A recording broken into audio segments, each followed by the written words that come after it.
Hey, we're live and it's Friday, May 15th. We're almost halfway. We're halfway through, oops, the month. I mean, really. Just seems like yesterday I was chipping ice and bruising my knee.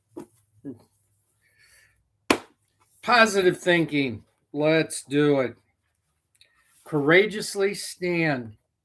Stand up for yourself and your beliefs. If you don't, neither will anyone else. Okay, that's great. And yes, people are taking, better care of themselves emotionally these days, or trying to anyway. But don't let it cost the well being of somebody else. Be willing to entertain a point of view that's different from yours.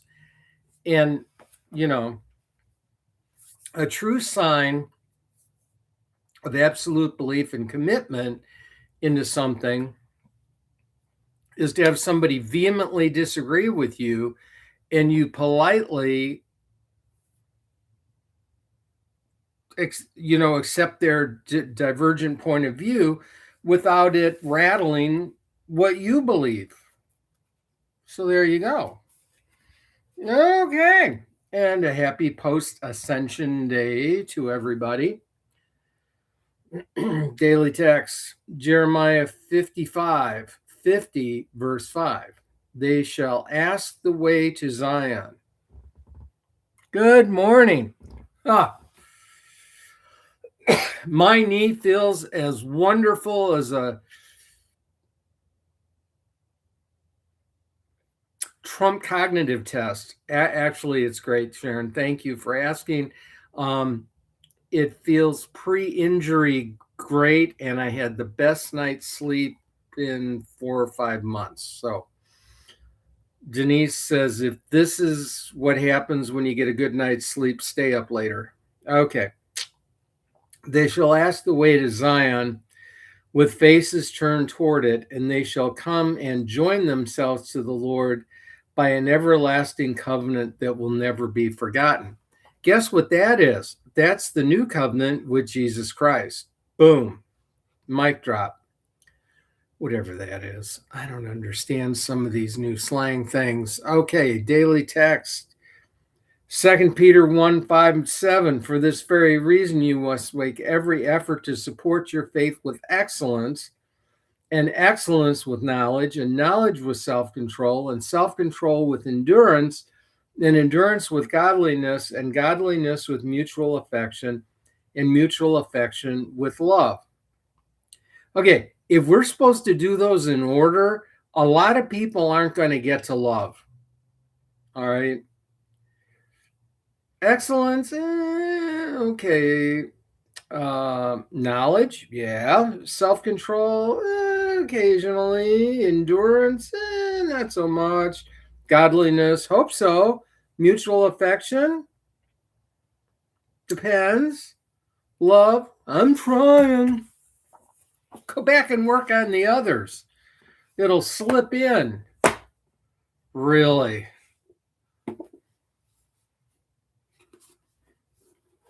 It is. Thank you. Okay, we did this. Okay. Presence, not gifts, but being there.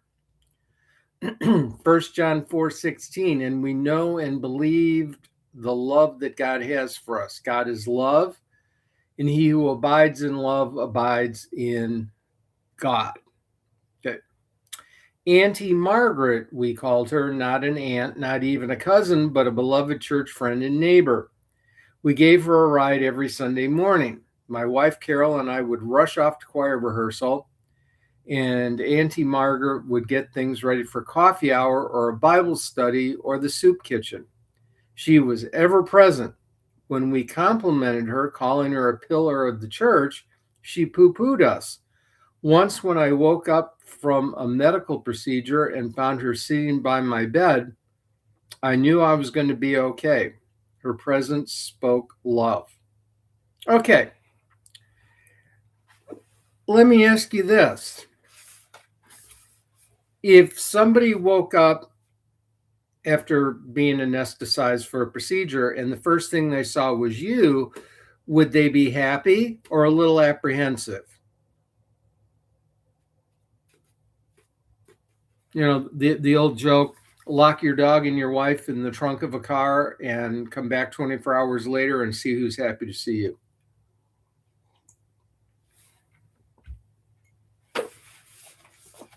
So anyway, if we're truly present, people know it. If we're really there for them, which means non-judgmental, you know, I mean, we can be corrective, like, let's think this through here. Tell me how you think that's a strong move. Do you really think that's going to get the results you want? I mean, you know, pretend that even though the person you're talking to may be a little bit older, you're reasoning maybe with somebody like, oh, I don't know, 10 or 12-year-old, because spiritual maturity is not based on physical age. There's some really mature Christians that can't drive. And there's some very immature Christians that are collecting Social Security. So, you know, you got to evaluate here. That's not judging. That's like understanding who or what you're talking to. All right. I based my interactions, I mean, and I learned a lot being a youth pastor. Some kids just took intelligent correction, not yelling and screaming, though I did that on occasion, rather well. All right. Because why? Because I understood their level of maturity. The more childlike ones got treated like children, and the more mature ones got talked to like more adult like. Okay. They were still kids. So, and that kind of bled over into how I dealt with some of my church members. Okay. One of my favorites is a woman that she had a really bizarre, I mean, it probably worked in the 30s and 40s, maybe, but you know, when you're in the 90s, no, this was more like the 2000 to 2010 stuff. It was bizarre. Okay. And I mean, finally, I was so frustrated with her. I took an elder over and I confronted her. And then I said, you know, when I got here, people said there would be one person that would not like me no matter what I said or did. Boy, she perked up, as I figured, and that confirmed it. She was a gossip hound. Really? And I said, yes, that person was you. She was shocked. Why? Because I caught her out, really, you know. And I said, I won't be coming back until you apologize. I won't even set foot on your property. And I said to the elder, I'm going to the car now. And I pulled the car out of the driveway so I was not on her property. And I could hear the the lady yelling and screaming at the elder. Well,